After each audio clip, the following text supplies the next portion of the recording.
স্বামীর যত্ন নিয়েন, স্বামীর জন্য সেজে গুজে থাকিয়েন না, ওকে বাধ্য করিয়েন না নতুন জামা কাপড় কিনে দিতে। আপনার যতটুকু জামা কাপড় আছে ওখান থেকে সবচেয়ে ভালো জামাটা রান্না বান্না শেষে জোহরের নামাজ পড়ে সবচেয়ে ভালো জামাটা পরিয়েন। আপনার বাসায় যে অমুক তেল লাগবে তমুক তেল লাগবে চুলে দেওয়ার জন্য ওকে বাধ্য করিয়েন না।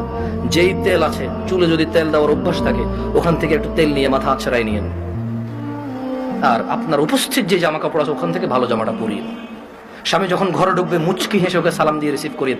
ও যদি সালাম দিয়ে ঢোকার জ্ঞান রাখে, যোগ্যতা রাখে, অতটুকু ইবাদত করার যদি ওর মন মানসিকতা থাকে তো থাকলো, আর নাহলে আপনি ওকে রিসিভ করেন হাসি মুখে। ও গোসলে যাওয়ার আগে গামছা লুঙ্গিটা টয়লেটে দিয়ে আসিয়ে, গোসল থেকে বের হওয়ার সময় গামছা অথবা তয়লা দিয়ে প্রয়োজন হলে দিয়েন। এরপর জিজ্ঞেস করিয়েন ভাত কি খাবে এখন নাকি একটু পরে। যদি বলে যে পরে খাবে, কিছুক্ষণ পর আবার জিজ্ঞেস করেন ভাত খাবে কিনা। ও যদি পছন্দ করে যে ওর বাবা মা বোন এদের সাথে ভালো আচরণ করা, যদি ও পছন্দ করে আপনার পক্ষ থেকে, আপনি ওর বাবা মা বোন এদের সাথে ভালো আচরণ করিয়েন। ওরা যতই কটু কথা বলুক, আপনি ওর বাবা মা বোনের বিরুদ্ধে ওর কাছে বিচার দিয়েন না। যদি ও পছন্দ না করে বিচার, একটু সহ্য করিয়েন। যখনই আপনাকে বিছানাটাকে যাবেন, কখনো রাগ করে বাপের বাড়ি চলে যাবেন এটা বলবেন না।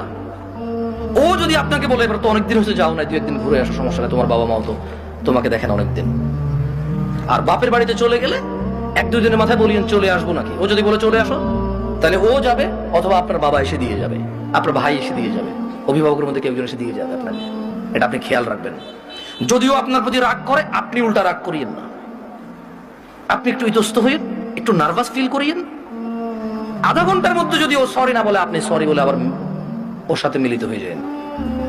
আপনার স্বামী যদি বোকা মানুষ হয় তাহলেও ও আপনাকে আস্তে আস্তে পছন্দ করবে ইনশাআল্লাহ।